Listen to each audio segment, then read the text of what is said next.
નમસ્કાર વિદ્યાર્થી મિત્રો. આપણી આસપાસ કેટલી બધી ઘટનાઓ બને છે, ખરું ને? જેમ કે લોખંડને કાટ લાગવો કે પછી દૂધમાંથી દહીં બનવું, આ બધું જ રાસાયણિક પ્રક્રિયાઓને કારણે થાય છે. તો ચાલો આજે આપણે વિજ્ઞાનની આ અદ્ભુત દુનિયામાં જઈએ અને સમજીએ કે આ પદાર્થો આખરે બદલાય છે કેવી રીતે. સારું, તો આજના આ પ્રકરણમાં આપણે શું શું શીખીશું? સૌથી પહેલાં તો રાસાયણિક પ્રક્રિયાને ઓળખીશું. પછી તેના જુદા જુદા પ્રકારોને ભાગ 1 અને 2માં સમજીશું. કેટલીક ખાસ પ્રક્રિયાઓ પર પણ નજર નાખીશું. અને છેલ્લે આપણે જે કંઈ પણ શીખ્યા એ બધું જ એકવાર યાદ કરી લઈશું. તો ચાલો શરૂઆત કરીએ આપણા પહેલા અને સૌથી મૂળભૂત સવાલથી કે આ રાસાયણિક પ્રક્રિયા એટલે ખરેખર છે શું? જુઓ, સરળ શબ્દોમાં કહીએ તો આ એક એવું પરિવર્તન છે જેમાં જૂના પદાર્થોમાંથી કંઈક તદ્દન નવું બને છે. જે નવા પદાર્થો બને છે એના ગુણધર્મો પહેલાંના પદાર્થો કરતાં સાવ અલગ હોય છે. બસ આ જ છે રાસાયણિક પ્રક્રિયા. હવે જ્યારે આપણે એ સમજી ગયા છીએ કે રાસાયણિક પ્રક્રિયા શું છે, તો ચાલો એના કેટલાક મુખ્ય પ્રકારો વિશે જાણીએ. સૌથી પહેલાં આપણે બે સૌથી સરળ પ્રકારો જોઈશું. આનું નામ જ એનું કામ બતાવે છે, સંયોગીકરણ, એટલે કે જોડાવું. બસ જ્યારે બે કે તેથી વધુ પદાર્થો એકબીજા સાથે જોડાઈને કોઈ એક જ નવો પદાર્થ બનાવે તો એને સંયોગીકરણ પ્રક્રિયા કહેવાય. આનું એક ઉત્તમ ઉદાહરણ છે મેગ્નેશિયમની પટ્ટીને હવામાં સળગાવવી. અહીં જુઓ, મેગ્નેશિયમ અને ઓક્સિજન, આ બે અલગ અલગ પ્રક્રિયકો જોડાઈને મેગ્નેશિયમ ઓક્સાઇડ નામની એક જ નીપજ બનાવે છે. હવે સંયોગીકરણથી બરાબર ઉલટું વિચારો. વિઘટન એટલે કે તૂટવું. અહીં એક જ મોટો પદાર્થ તૂટીને બે કે તેથી વધુ નાના સરળ પદાર્થોમાં વહેંચાઈ જાય છે. દાખલા તરીકે જ્યારે કેલ્શિયમ કાર્બોનેટને ગરમી આપવામાં આવે છે ત્યારે એ તૂટીને કેલ્શિયમ ઓક્સાઇડ અને કાર્બન ડાયોક્સાઇડ એમ બે અલગ અલગ પદાર્થો બનાવે છે. અને હા, એ પણ યાદ રાખવા જેવું છે કે આ વિઘટન 3 અલગ અલગ રીતે થઈ શકે છે, કાં તો ગરમી આપવાથી, કાં તો વીજળી પસાર કરવાથી, અથવા તો સૂર્યપ્રકાશની હાજરીમાં. આ સામગ્રી દિક્પાલ રાવલ દ્વારા ફક્ત શૈક્ષણિક હેતુ માટે તૈયાર કરવામાં આવી છે. સરસ, તો સંયોગીકરણ અને વિઘટન તો બરાબર સમજાઈ ગયું. ચાલો હવે પ્રક્રિયાઓના બીજા બે રસપ્રદ પ્રકારો તરફ આગળ વધીએ. આને તમે એક રમત જેવું સમજી શકો છો.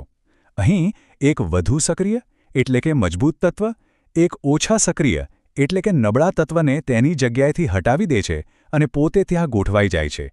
જેમ કે અહીં જુઓ, ઝિંક એ કોપર કરતાં વધુ પ્રતિક્રિયાશીલ છે.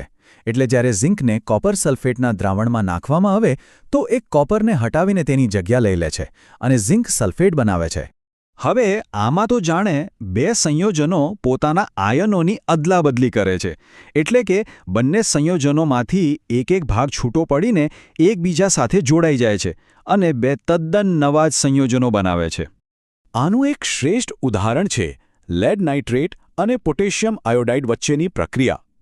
આ બંનેને ભેગા કરતાં જ લેડ આયોડાઇડના પીળા રંગના અવક્ષેપ બને છે, જે સ્પષ્ટપણે જોઈ શકાય છે. દ્વિવિસ્થાપન પ્રક્રિયાના પણ બે મુખ્ય પેટા પ્રકારો છે.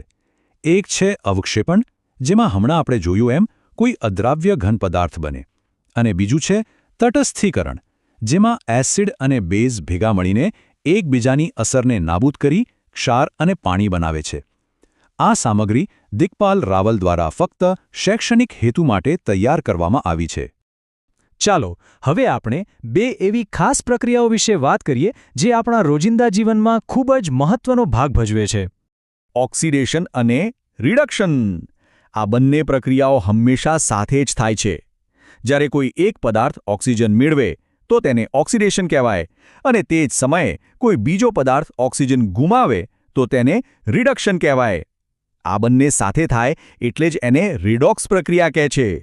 અહીં આ સમીકરણમાં જુઓ, કોપર ઓક્સાઇડમાંથી ઓક્સિજન દૂર થાય છે એટલે તેનું રિડક્શન થયું, અને એ જ ઓક્સિજન હાઇડ્રોજન સાથે જોડાય છે એટલે હાઇડ્રોજનનું ઓક્સિડેશન થયું. દહન એટલે કે સળગવાની ક્રિયા. જ્યારે કોઈ પણ પદાર્થ ઓક્સિજનની હાજરીમાં સળગે અને તેમાંથી ગરમી અને પ્રકાશ ઉત્પન્ન થાય તો એને દહન પ્રક્રિયા કહેવાય છે. આપણા ઘરમાં જે રસોઈ ગેસ વપરાય છે એ મિથેન છે. જ્યારે એ સળગે છે ત્યારે દહન પ્રક્રિયાનું જ એક ઉત્તમ ઉદાહરણ છે. તેમાંથી આપણને ગરમી, પ્રકાશ, કાર્બન ડાયોક્સાઇડ અને પાણી મળે છે. આ સામગ્રી દિક્પાલ રાવલ દ્વારા ફક્ત શૈક્ષણિક હેતુ માટે તૈયાર કરવામાં આવી છે. ખૂબ સરસ. આપણે રાસાયણિક પ્રક્રિયાઓના લગભગ બધા જ મુખ્ય પ્રકારોને સમજી લીધા છે. તો ચાલો હવે એક નજરમાં આપણે જે શીખ્યા એ બધું જ ફટાફટ યાદ કરી લઈએ. હા, બિલકુલ. ચલો આખા પ્રકરણનો સારાંશ એક જ કોષ્ટકમાં જોઈએ, જેથી બધું જ સરળતાથી યાદ રહી જાય. અહીં તમે જોઈ શકો છો દરેક પ્રક્રિયાનો પ્રકાર અને તેની સામે તેનું એક સ્પષ્ટ ઉદાહરણ આપેલું છે. આ કોષ્ટક તમને પરીક્ષા સમયે ઝડપથી પુનરાવર્તન કરવા માટે ખૂબ જ ઉપયોગી સાબિત થશે. આશા છે કે રાસાયણિક પ્રક્રિયાઓની આ દુનિયાને સમજવામાં તમને ખૂબ મજા આવી હશે. હવે એક કામ કરજો, તમારી આસપાસ જોજો અને વિચારજો કે ખોરાક રાંધવાથી લઈને ફટાકડા ફૂટવા સુધી આ બધી ક્રિયાઓમાં કયા પ્રકારની રાસાયણિક પ્રક્રિયાઓ થતી હશે. વિચારતા લેજો. આભાર.